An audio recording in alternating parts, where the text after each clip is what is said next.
Hello and welcome back to another episode of the HRER podcast, where we delve into the world of HR emergencies and scandals. Don't forget to follow and subscribe to HRER on your favourite podcast platform. Get ready for scandalous stories, lessons learned, and a generous dose of advice for HR professionals for navigating the HR landscape. Our goal here is not just to entertain, but also to help you learn from the topics we touch on in order to save your business from its own emergency. The fact is, if you are on work time and you are looking at spicy stuff at work, it doesn't matter whether it's a work device or not. Is this as serious as like someone getting caught drinking at work?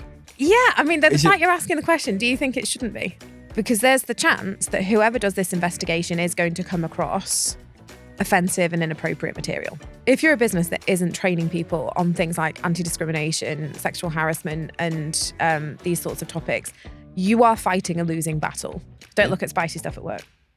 Just before we start, protect your business from the risk of tribunal, reduce legal costs, and save yourself from HR headaches with our Heroes software and employment law consultancy services. Hello everyone. Welcome back to HRER. Welcome back to you. You haven't been here for ages, have you? Just saying, it feels like I've missed months, which I suppose it is. Because I was off poorly for the last lot, so Dawn and Michelle very kindly stepped in. I did. So when did we record before that? Was it before Christmas?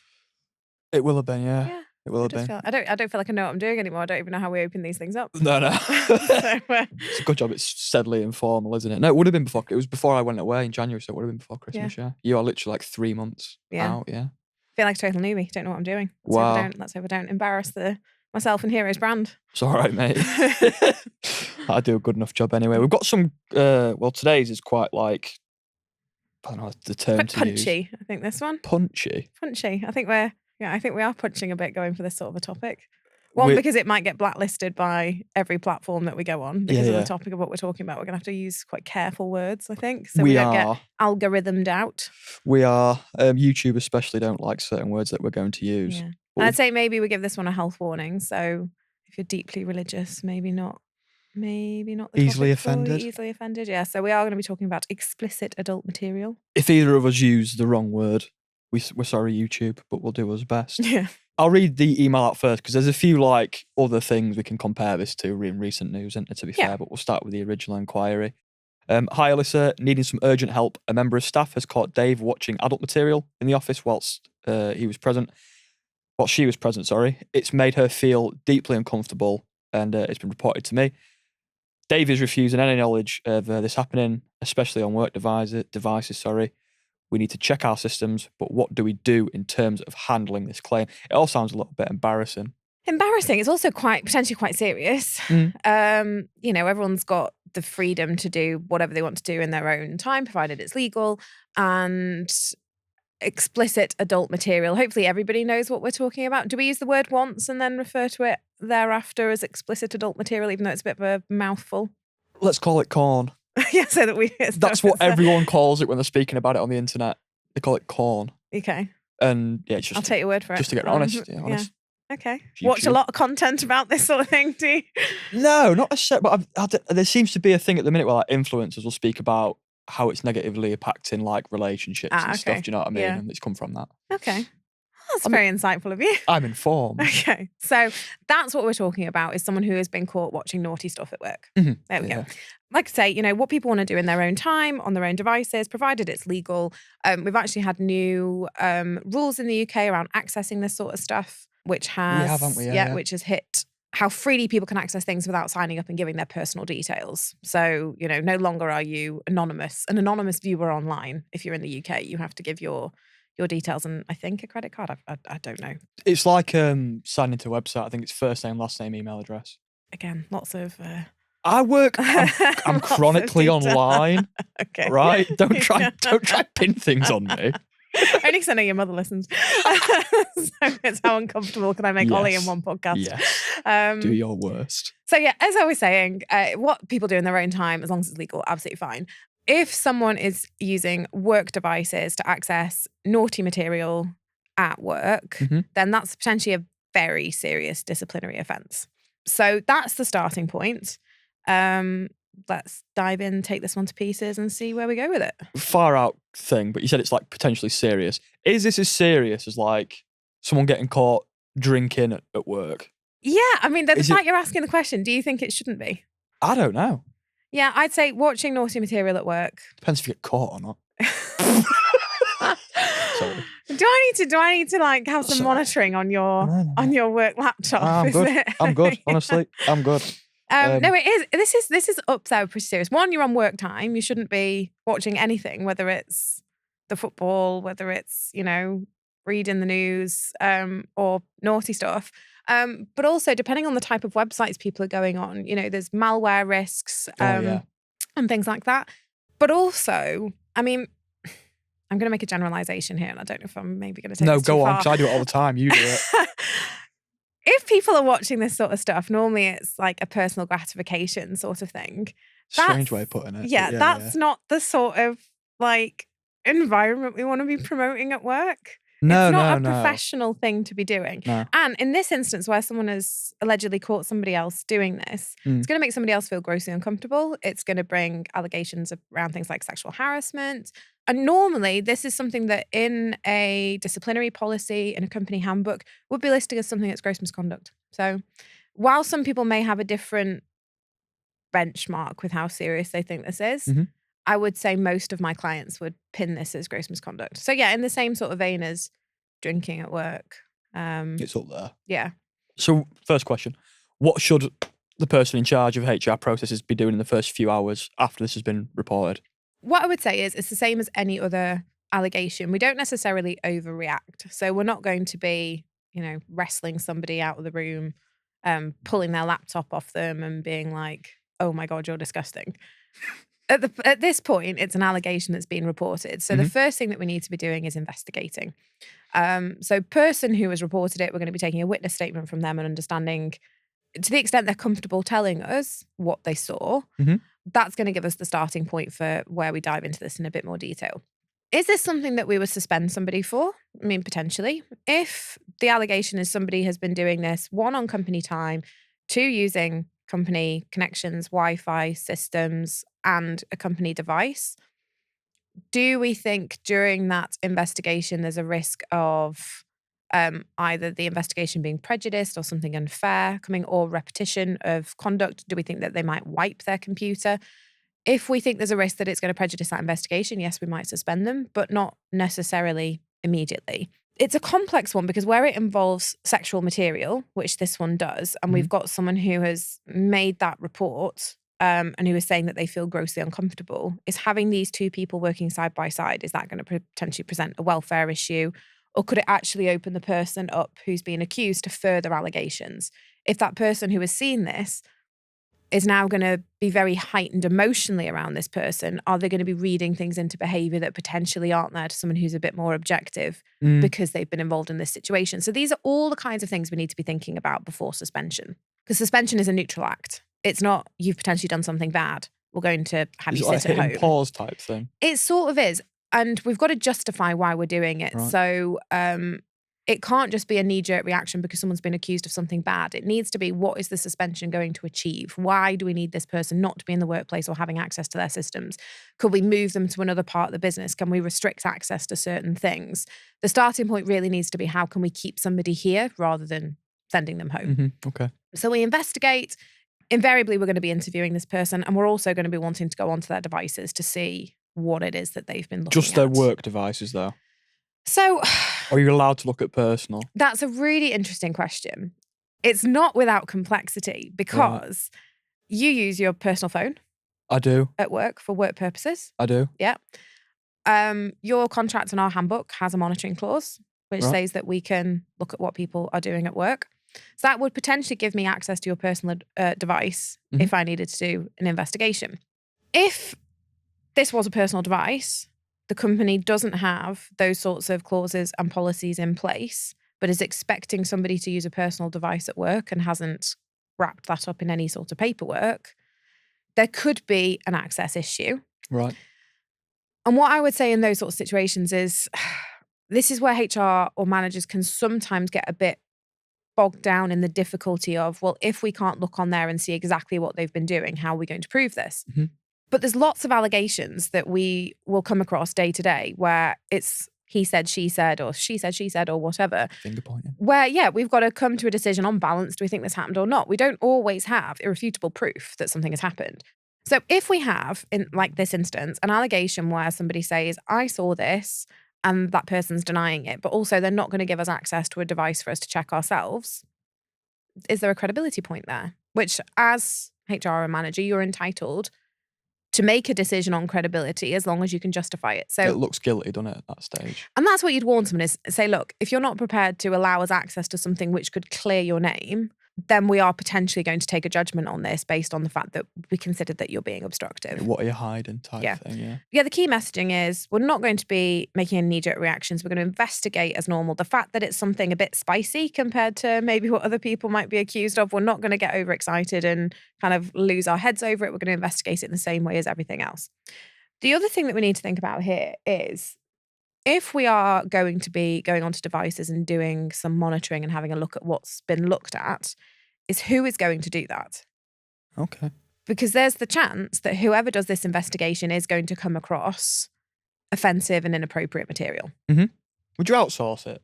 You could outsource Do you know what I mean? it, Like, potentially. Third-party geezer, like, come in. Specialists who non-biased. I'll come and find spicy stuff on your... I'm good at looking for this stuff. I'm an expert. I am really starting to worry about you. Years of experience. Sorry. So yeah, potentially something you could outsource. But I would say as long as the person who knows what they're going on to look for has got the heads up and they're comfortable doing it, what I wouldn't be doing is forcing somebody who is going to be grossly uncomfortable into the situation where you're like, that's just the job, love, get on with it. It's not your regular 10 a.m, is it? No, it's not. And I remember when I was a trainee lawyer, a bit different to this because it's not spicy stuff. It's I had to spend essentially weeks and months going through documentation that was in a different language, sifting through page by page for hours and hours and hours and hours on end, sending it off to a translator and then coming back and basically page counting and comparing.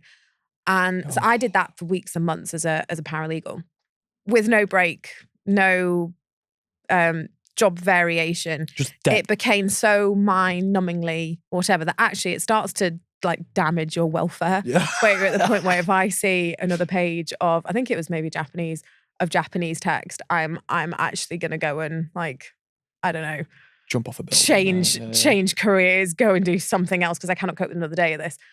It's really important where we've got something, one, that somebody knows what they're getting themselves into. Two, how long they're going to be doing it for. Three, what the expectation is around things that they might potentially see. And four, if this is going to go on for a while, that maybe we rotate people in this sort of environment. I used to work in another law firm where they had an excellent childcare department. Okay. Where lawyers who were dealing with cases around children who'd been abused, they were running those sorts of cases. And what they would do with so this was back in the day when people would be dictating notes and secretaries would type up minutes, like meeting minute type things. Kind of, yeah. So if you were a lawyer and you were writing a letter or a report, you had a little machine that you could dictate into. Oh, okay. And the secretary would, at the other end, listen. That's cool. And they'd type out the minutes for you. Wow. I mean, I cannot believe that this is like a wow moment. This was like my entire career for like 8 years. You have Claude doing that for you now. I want you to have Claude on the I'd have Claude doing it now. We used to have little tapes. So you had a little recorder and the tape would go to the secretary and she'd listen and type out the report. Anyway, wow. I'm showing my age now a little bit as well. Back in the olden days. However, if you've got the same secretary typing minutes of that sort of content where they're talking about trauma and abuse that involves children again and again and again and again, day in, day out, there's a welfare issue there. So again, we're rotating people in and out. So even though this is a one-off investigation, what you might find is once you go digging, there's a lot of this stuff. It might be, we don't need to look at everything. We're happy enough, yes, you've done this. But actually, if it's more serious, if it's something potentially we're going to be handing off to the police, particularly where if it's illegal material, is we need to be very, very conscious of the welfare of the person who's going to be doing the actual hands-on investigation stuff here. So it's a really long-winded way of saying we can't, yes, we don't lose our heads over things like this. We investigate as normal, but don't forget that the people who are actually doing the hands-on stuff with the investigation, we've got an obligation towards their well-being as well. This is quite a similar thing to a story in the news a few weeks ago, with a was it British Airways? Yeah, the British Airways case. So criminal, not literally criminal, but like. I mean, there was a criminal case. Was it a criminal case? It was a criminal case. Yeah. So there was a criminal case and there was an employment case.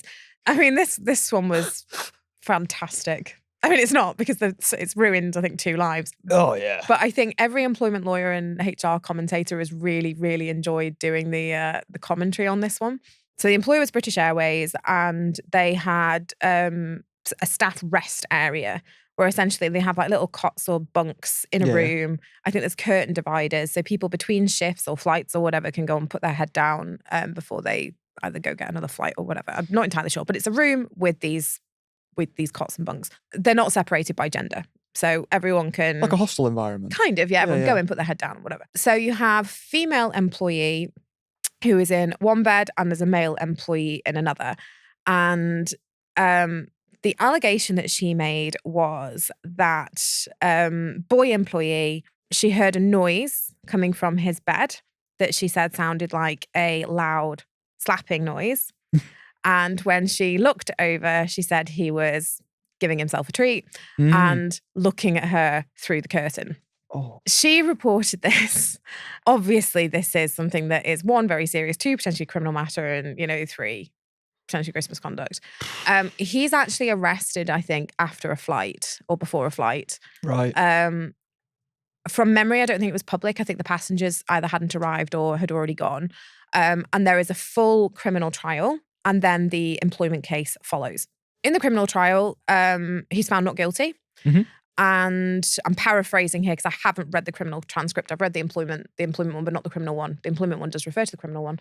And basically, the account given by the woman was found not to be credible. There wasn't enough evidence. The case against him fell apart. Okay. Despite that, British Airways proceeded to dismiss him. Now, an employer doesn't have to follow what a criminal court does. A criminal court has to conclude that beyond all reasonable doubt, someone is guilty. So if we're thinking about standard of proof, so we've got 50-50 here, beyond all reasonable doubt is like up here. It's a pretty high test to get to. Mm-hmm. Employers don't have to get that high. All we have to do is go, on balance, who do we believe? Okay. It's literally 51%. Who do we think is 51% more likely to be true than not? So we haven't got to get as far as a criminal court has to, which means just because a criminal court found one thing doesn't mean that we have to follow that. British Airways decided that the account given by the woman was credible. And from memory, I think because she was upset. So because she was upset about it, they thought that what she said must have been essentially true. Okay. Despite the fact that he was able to show that her account just didn't stand up in the criminal court. So where they were criticised by the tribunal in this case was that they hadn't tested the reliability of that evidence enough. Now, it's always difficult in these situations because where you've got someone who's reported something, they're upset, it involves either sexual offence or spicy material or whatever it is. There's sometimes a reservation from an employer about how much they want to interview and push that person because they don't want to upset them further. It's details you arguably don't really want to know in it as well. Like, it is, but where you've got something that is this level of serious, we're potentially ruining another person's life here. Yes. So we can't necessarily shy away from pushing on reliability. Yes, we have a duty of care towards the original witness and we need to make sure that's carefully managed. But if we just take their word for it without testing reliability, without going down the test of what we need to do to get to reasonable belief, we're potentially ruining somebody else's life without having gone through due process. So this individual was actually found not guilty by the criminal court and his dismissal was found to be unfair. He got paid then? Yeah, he will have. He will have got paid. I suspect. So that's a kind of live example of something that's much more serious than the situation that we're talking about here. But it shows how it can go catastrophically wrong if we shy away from talking about the difficult or embarrassing topics. And that might mean that the person who's investigating or the person who is advising on this, we need to make sure that they are the right person as well. Because the subject is embarrassing that we don't want to talk about it, like, for example, when we did the podcast where we talked about periods and you visibly squirm every time I say that word, I do want to watch the menopause one just to see how you get on with that. It's got to be someone who can sit in a room with a straight face and talk about difficult stuff without squirming, without blushing, and hold this in a professional environment. And that isn't everybody. And that's not a criticism, but it is an additional fact that we need to think about, because if you can't ask the difficult questions because it makes you uncomfortable, maybe you're not the right person to run that investigation. We ain't going to get to the bottom of it. No. We're not. To be fair, I've not asked like many actual questions, but we've covered all the HR perspective ones there quite well. Oh, we did well. Have we? Yeah. Literally, like, you literally said, the last one was, does it fall under gross misconduct? You said at the very start, you was like, yes, it does. Yeah, it does. Don't look at spicy stuff at work. No, I mean, why would you? Employee ones, this was on a personal computer, so I don't see the harm. So the fact is, if you are on work time and you are looking at spicy stuff at work, it doesn't matter whether it's a work device or not. Equally, if you're doing something like this where another employee can see what you're doing, then we're getting into the realms of even more serious behaviour. So when we've talked about sexual harassment, we've gone through this so many times when we've talked about the training. It's not just around conduct that's directed at somebody. So one of the case studies actually that's in the training on our e-learning is where you've got a group of people who are talking in unacceptable terms about somebody. Somebody walks past, hears the conversation, and they are offended, and that's enough for sexual harassment. So the fact that it's unwanted conduct, nobody wants to be seeing this sort of stuff at work. I'll say nobody, that's a bit of a generalization, but you'd hope nobody wants to see this sort of thing at work. It's unwanted. It's conduct of a sexual nature because of the nature of the content itself. Has it had the purpose or effect of impacting someone's dignity at work or creating a humiliating, offensive environment at work? Yeah, it does. So it ticks all the boxes. So that person who has witnessed this at work is then potentially a victim of sexual harassment. So the fact that it happened on a work device, on a personal device, doesn't actually make a difference to how serious this could potentially be. It's still in the environment. It's still within the environment. And I'd say the other real life example where we've got something sort of similar, where we're talking about things that are offensive. There was a fire service case recently where, and this is one that I've gone into in detail on YouTube, where I've done a bit more of a case deep dive. And you've got a firefighter who, after a shout where they rescued a woman, is talking in crew room afterwards, and he describes the woman as a pig because he doesn't think she's attractive. Okay. The person he's talking about isn't there. She doesn't hear him talking about her in these terms, but other people do. Okay. And that is enough to bring for it potentially to be something that would be classed under harassment laws. Now, in that instance, it wasn't a case of sexual harassment. I don't believe. He was dismissed anyway, and it was found to be an unfair dismissal, again, because of process, because of procedure. The fire service made a bit of a mess of it. But we have to remember it's not just where conduct is directed at somebody and that person gets annoyed, offended, or upset. Yeah. Where we've got passerbys or people who hear conversations, that is where there is a risk as well. Right, okay. There's not necessarily the person, the target, who has to be bothered by it. Exactly. It can be anybody. Yeah. And the wider aim, I suppose, there is, one, it's about the general work environment, but also there is sometimes an issue with victims coming forward. And one of the myths, and it's something, again, that we address in the training, is you don't need the consent of the victim to come forward and make a complaint.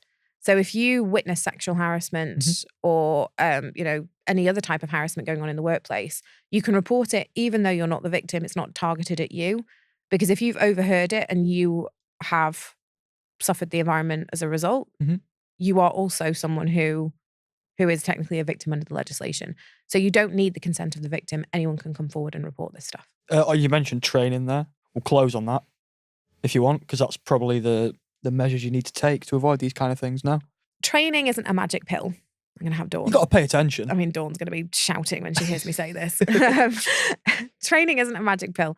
It's a really great start. If you're a business that isn't training people on things like anti-discrimination, sexual harassment, and these sorts of topics, you are fighting a losing battle if you haven't done the absolute basics. And training really is now considered to be the absolute basics. The law as it currently stands, we have to take reasonable steps in the workplace to prevent sexual harassment. In October this year, that's going to be upgraded, and it's got to be all reasonable steps have to be taken. If you're a business where sexual harassment has occurred in the workplace and you haven't even started with training your staff, you are never going to convince a judge that you have taken all reasonable steps to prevent it in the workplace. So it should be considered mandatory. Without it, you haven't got a hope in hell of defending a sexual harassment claim and convincing a judge that you have taken all reasonable steps to prevent it. However, the training itself isn't enough. One, it needs to be good quality. Two, you need to test that knowledge has actually gone in. You need to account for skill fade. So it's something that should be done every year. But also, if we're not in a culture that is living and breathing the stuff that we are training, we're teaching one thing and doing something else. We need to make sure that our managers and our business leaders are doing that training and also understanding that this is what a positive culture looks like, where we don't tolerate sexual harassment. Top-down perpetuation. It's got to absolutely be in the fabric of your business. So we need to be doing those risk assessments. We need to be having materials around the business saying that we have a zero tolerance policy to stuff. We need to have reporting lines where someone can report this stuff if it goes wrong. So yes, the training is absolutely crucial, but it becomes worthless if you're not going to do the follow-up stuff. Now, we help our customers. So we give away risk assessments, the materials, our consultancy stuff. We can absolutely help with this. But if you haven't done the training, if you can't even tick that box, why bother turning up to tribunal? I'll just get your checkbook out, frankly. Pay the judge. Don't pay the judge. We're not paying the judge off. Oh, that's bribery, isn't it? No, that's bribery. We're going to be writing a compensation check to the claimant. Pay the claimant. Don't pay the judge. That's very illegal. And when it comes to reporting, we've made that super easy as well, because if you've got the hero system, we've got the ability for employees to raise grievances within there. It can all be held in a safe place. And it means that employers are absolutely following the steps they need to do when those reports are made, because it's all built into the system. You can identify themes as well, eh? Yeah. Like if there's a certain type of grievance or disciplinary coming up from a certain person. Yeah. You can nip it in the bud. And it's not all on paper, which a lot of people seem to keep doing nowadays. Not me with my spreadsheets when I've got HubSpot and all the... You've got Claude at it, haven't you, now? I do have Claude. Claude's my new favourite thing. Just as he's hitting the news for doing all the naughty things, Claude. But yeah. I'm told he's great. I'm not even going to engage in slagging off Claude. I'm not. I'm rising above it. Anti-Claude propaganda. This is nonsense. I think that's it for today. Like, comment, subscribe. Cheers. Until next time, we're your hosts signing off from HRER.